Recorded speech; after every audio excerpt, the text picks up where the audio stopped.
the first time, and I say congratulations and thanks very much. You're welcome to Sierra Leone because you're doing something great for our people. And I think if we have like 5 or 6, 7, 10 academies in Sierra Leone, that's the way forward. That's the way. That's where you start to develop the game. So you start getting school kids, having these primary school leagues, having junior leagues all over the country, developing the game and pushing up.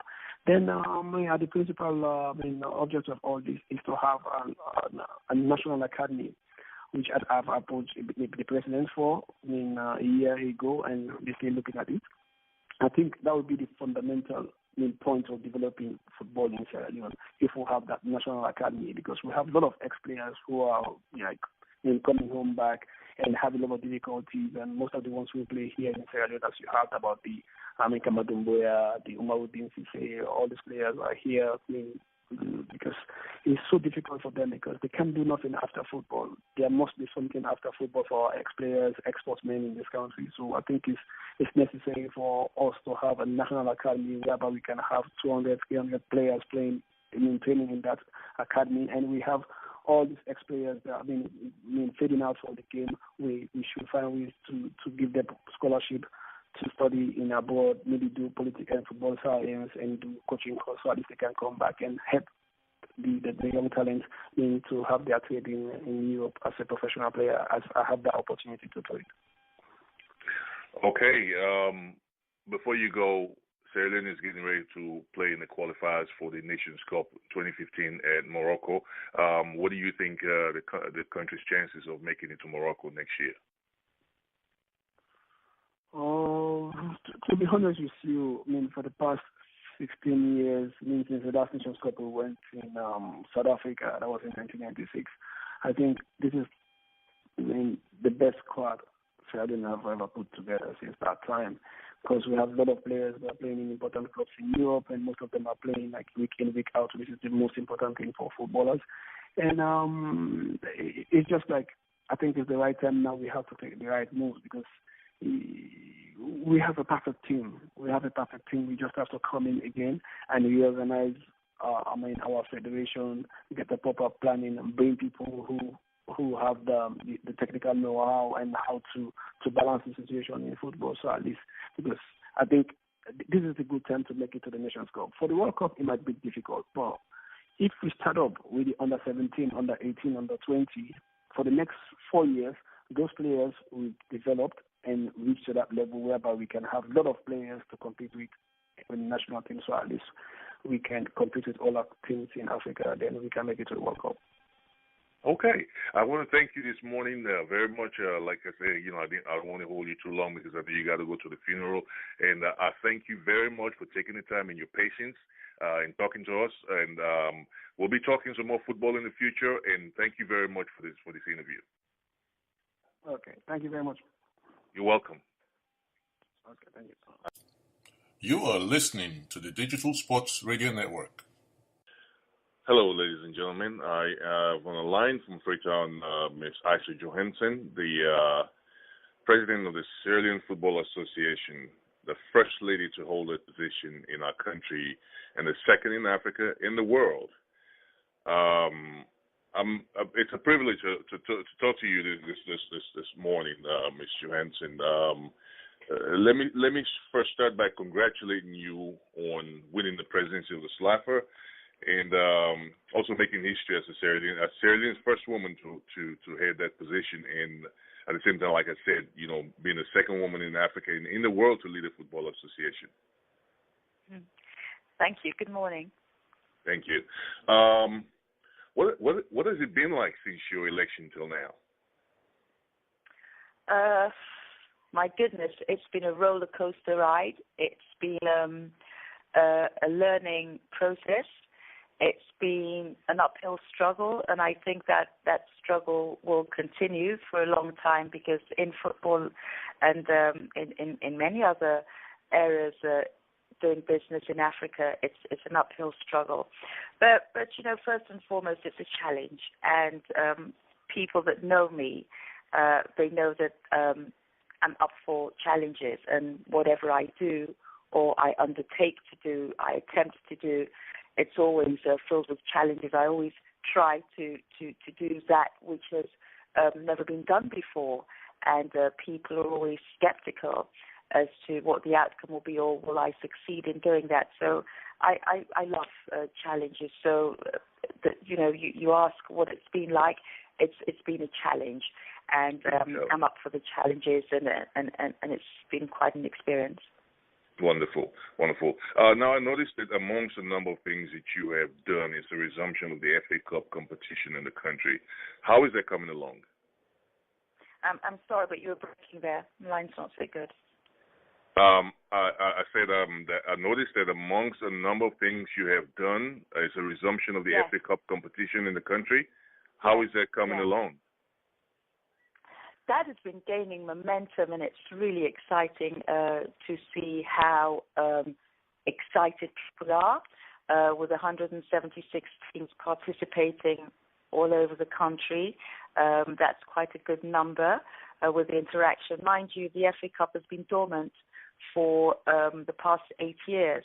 And even before those 8 years, it was, very sporadic, and it wasn't fluid and it wasn't continuous. So we're hoping that now with Liosem taking over, they want to do this on an annual basis. We've come now to the end of the first round. We've come to the round of 32. There's going to be an open draw on Friday, and that promises to be even more exciting, and we're going to start to see the bigger teams participating. So it's been very good, very exciting, and like with most FA Cups, it's always the underdogs that emerge. So you're seeing the tiny little village clubs and clubs who are not so tiny, but first division or non-division, coming and emerging as winners, to a lot of disappointment and to a lot of excitement. So it's been very exciting. Okay, wonderful. It is no secret that to become a great nation, football nation, we have to develop a very strong grassroots program, which includes, amongst many things, setting up football academies across the country. Just like the Ivorians, we've seen the results of what Ivory Coast has done over the years, and now they're reaping the benefits with Yaya Toure and company.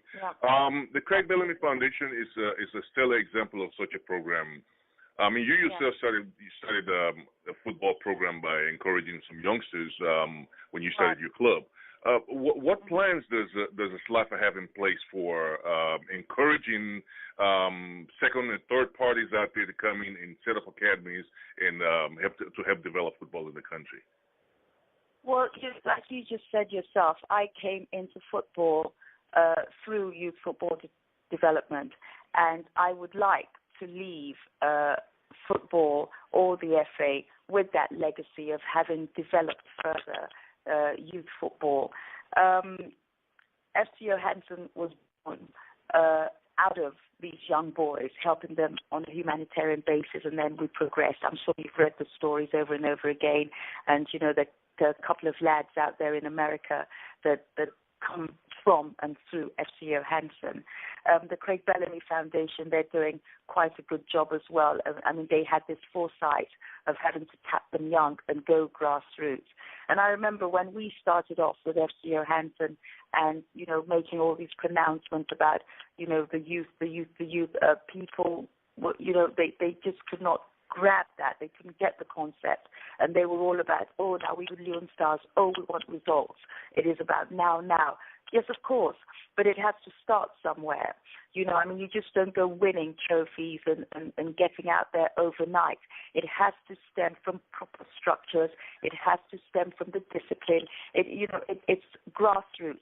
So coming back to the question, what have we started to do? Thankfully, FIFA subscribes to this idea of grassroots development. So we've actually started, we put a program together 3 months ago for grassroots projects, both for grassroots coaches and also for grassroots, kids, the players, tapping them in schools. And we've just got our first bit of funding for a program to start in April. So, whereas Craig Bellamy is there and whoever else wants to come in as an independent to do their own academies, we as the FA, we have started a program which will be funded initially by FIFA and then hopefully get other sponsors on board. And where is that going to go? Where is that going to target? Like I said, it's targeting the coaches. We've already started a grassroots coaching program. It's ongoing. FIFA sent money for us to continue with the coaches programs and also now to start getting the younger kids. After this 1 month program, we're going to have to apply again and target the schools. And this applies for both female and for the young lads as well in schools. I mean, if you want to go grassroots, you've got to work in collaboration with the Ministry of Education, the Ministry of Sports, and get into the schools, get them early at 11, at 12, and start the program. So these are the kind of things, not to get to mention to you that Arsenal just sent two younger grassroots coaches to Sierra Leone. They were here for 2 months. The other one just left today, actually. And this was, again, born out of FC Johansen going out. And when we were in Switzerland in 2011, and we met all these other clubs, Arsenal actually approached us and said that we'd like to collaborate. But, of course, then I became the president, and I couldn't see myself just grabbing hold of Arsenal to myself for the benefit of FC Johansen. I wanted it to be a widespread something. So they actually initiated that grassroots program with the Arsenal Youth Gappers. FIFA has come along. Premier Skills, I don't know if you're aware of this. This is a UK-based organization. They also offer grassroots programs. We've just had a discussion with them, and you will see that in the next 2-3 months they will also bring in a program or programs for grassroots development, and this is going to involve Premier League clubs offering their own coaches and referees as well. So I can tell you that there is a whole lot of activities around grassroots development. It is the only way to go, and I'm glad that slowly Sierra Leoneans are beginning to catch up on that. Awesome, wonderful. I have to applaud you for that, especially the connection with the Premier League clubs out there. The other thing I wanted to bring to your notice was there's some time back, a few months ago or so, the female team lost embarrassingly in Nigeria, and you are the first woman, I'll call you the first lady of football in the country. What is being done to elevate female football in the country to a decent level so they don't go out and be embarrassed like that in the future? Well, yeah, 9-0, 10-0, embarrassing, but there was a time when the very same Nigeria, they lost 16-0. They went 16-0 down to another team. You know, Leslie, again, this all comes back to the fact that it's a learning process, and we've got to start from somewhere. I was in a bit of a predicament then when we allowed for our young ladies to go out and participate, because there was this pressure of, you being a woman, there's the under-20s coming up, or there's the female competitions, and you must participate, you should participate. Well, I know fully well that we're not up to the level, we're not up to the scratch. But it was a case of, okay, let them go out there, because you see, we're all Sierra Leoneans, and we know what it's like. Sometimes you actually know what the reality is on the ground. But you have all these people around you, make them go try expose the picking them. And so I thought, okay, let them go out. Let them go out. Perhaps when they go and participate and get into the game, they will actually know the level that they're at. Nobody's going to fool anybody. We will know the level that we're really at. And that is exactly what happened. We went out there. They gave us a right good walloping. Nigeria came back to Sierra Leone. It was 6-0. Having said that, the girls played really quite well, considering they haven't been together for a long time. They'd only been put together for about a month.